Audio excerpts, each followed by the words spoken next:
Hi everybody, this is Dino Chris from Prehistoric Facts, and this is a Q&A episode, so let's actually get started, shall we? So this first question comes from Alex. Do you think the new predatory Carcharodontosaur Meraxes evolved from Tyrannititan?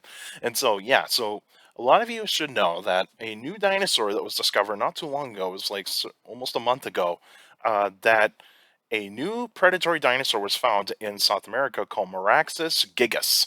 And so Meraxes gigas is part of the Carcharodontosaur Sauridae family, and it belongs into the Giganotosaurinae family as well. Now, when I looked up where Miraxis actually fills in the phylogenetic tree, is that it actually predates Tyrannititan, believe it or not, Alex. Uh, so Miraxis is kind of like it's kind of like a cousin of Tyrannititan. It's not really say the say the predecessor or the ancestor, so to speak. It's actually kind of like a cousin, a close related cousin uh, of Tyrannititan. So Tyrannititan came along a little bit later, and so yeah. But that's a really good question, Alex. I do like that question. Thank you for asking, though.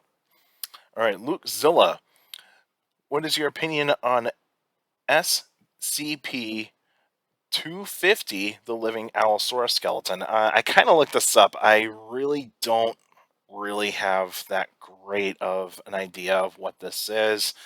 But the thing is, I kind of looked at it. It just almost looks like it's kind of almost looks like it's not really an Allosaurus skeleton. To be honest with you, it almost looks like kind of almost looks like Monolithosaurus.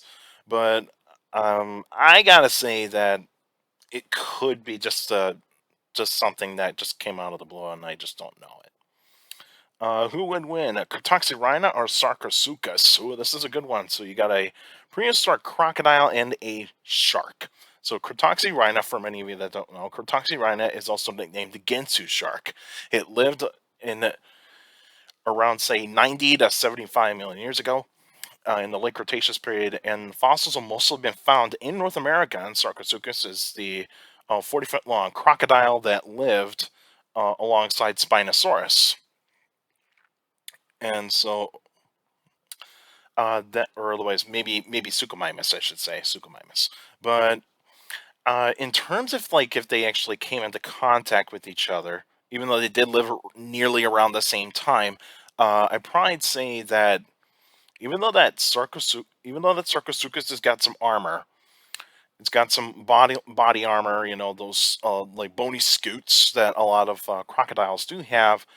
Um, but the thing is it's gonna be about who can breathe, about what type of things they're breathing in, and so Sarcosuchus has to breathe in air, whereas Cretoxyrhina has to breathe water, and so like Sarcosuchus can probably get at least a good bite on the tail, but I'd probably say that Cretoxyrhina might be able to get this one. I think Cretoxyrhina might have the agility and also the better bite force than Sarcosuchus. So I'm going to go with the shark on this one. Because remember, even though that we do see saltwater crocodiles in the ocean, where sharks do actually exist or do live alongside them, and like say in Australia, because you find a lot of saltwater crocodiles in northern Australia, and the sharks that it's actually coming across is more likely going to be like reef sharks and a couple of maybe like some bull sharks. But could it really actually face off against a great white?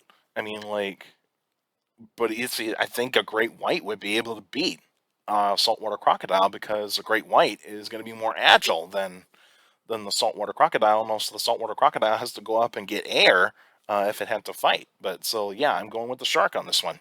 Cretoxyrhina.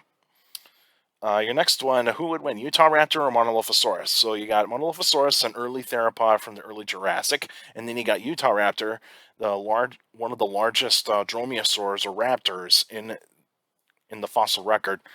That would be around, say, 100 million years ago, like 110 to 100 million years ago. And so these two animals never met each other, and of course they lived in different continents, different times. I'd probably say that Utahraptor might be able to win this one because it's got the agility and also it's got the better weaponry and also it's got the better brain, bigger brain. So I'd probably say Utahraptor would win this one without hesitation. All right, Benjamin, is Scutellosaurus the oldest of all armored dinosaurs? It is one of them. Yeah, I'd probably say it is one of them. Did actually live, like, say, like late Triassic to the beginning of the Jurassic. So yeah, it probably can say that. It's probably one of the oldest. Which is the bigger Abelisaur? Ooh, that's a good one. I think, if I remember correctly, there is one that is from Argentina. I can't remember what it's called, but it is one of the bigger ones. I know Carnotaurus is actually also one of them as well. I'm just not totally sure. I can't remember. I just cannot remember which one was the bigger Abelisaur. I just cannot remember.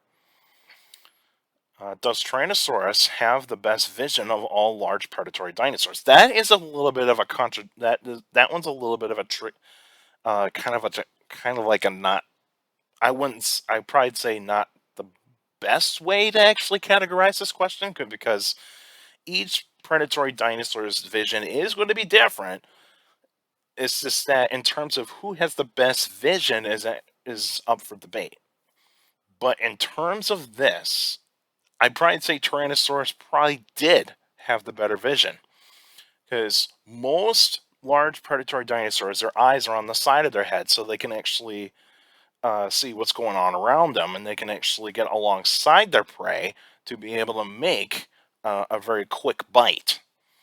Whereas Tyrannosaurs, when you actually look at Tyrannosaurs, how they're evolving is that their skulls are getting wider, their eye sockets are somewhat getting closer to each other, and they're beginning to develop more powerful teeth, more powerful bite force.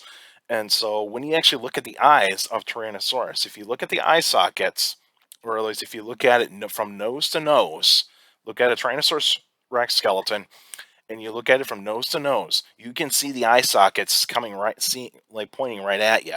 And so that suggests it has binocular vision like we do, but its vision is going to be 10 times better than ours and twice or three times better than an eagle's. And so that is very, very good vision.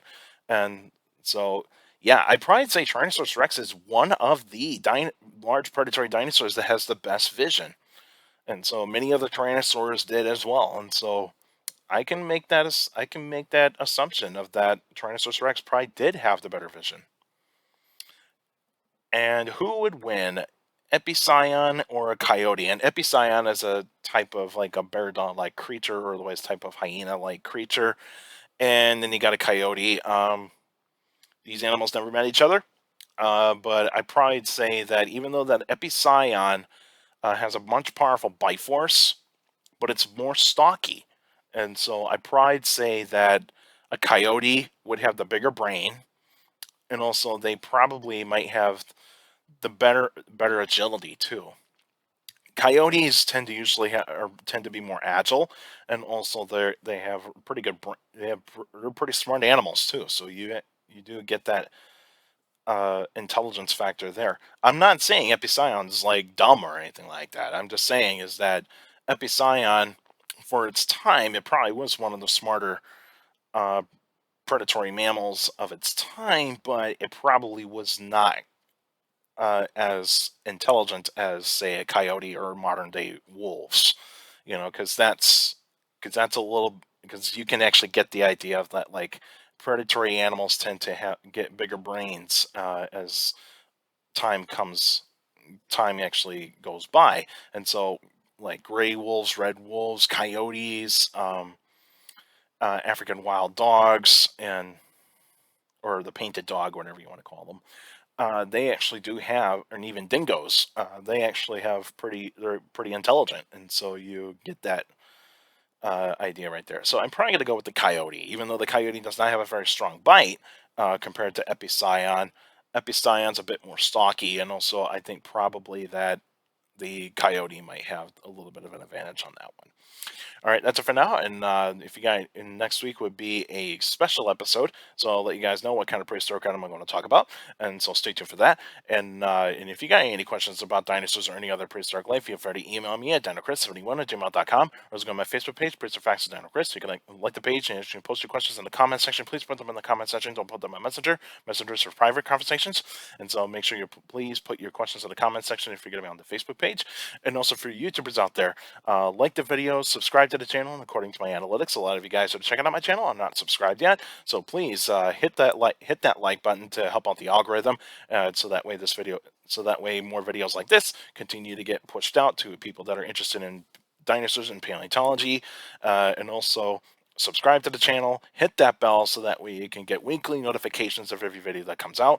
And also, you YouTubers out there, feel free to put your questions in the comment section, because I do read them all. Your questions do mean a lot on these Q&A episodes. You guys are awesome at creating and making some great questions for me to answer, and so please keep on doing that, and make sure you keep your questions short to the point. You can also follow me on Instagram at dino.chris.pf. I post pretty cool stuff on there. You can also follow me on Twitter at CSGRALL. It's my Twitter page. I post pretty cool stuff on there as well. Take care of the people around you, and also for your younger people out there, to make solutions and parents and teachers and guardians.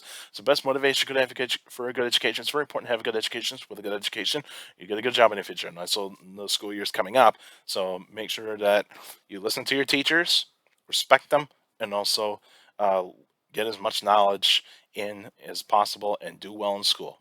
That is the most important thing. I might do 2 extra episodes this month, because I'm planning on doing a review of the paper that came out last week about the rebuttal of the Tyrannosaurus species being split into 3 subspecies. And so I'll probably do a shorter extra episode about that. It will just be me in front of the camera. I will not do PowerPoint presentation on that one. But the other extra episode, that will be a review of a book that came out in June. And that book is called The Rise and Reign of Mammals, the Steve Brusati book. And so I will be reading that throughout this month, so that way I get a good idea of what kind of knowledge he's going to be, that he's put in this book. And I'll guarantee you, it's probably going to be a really good book. And I'm pretty sure a lot of people have said the same thing. And that's it for now. And I'll see you guys next week.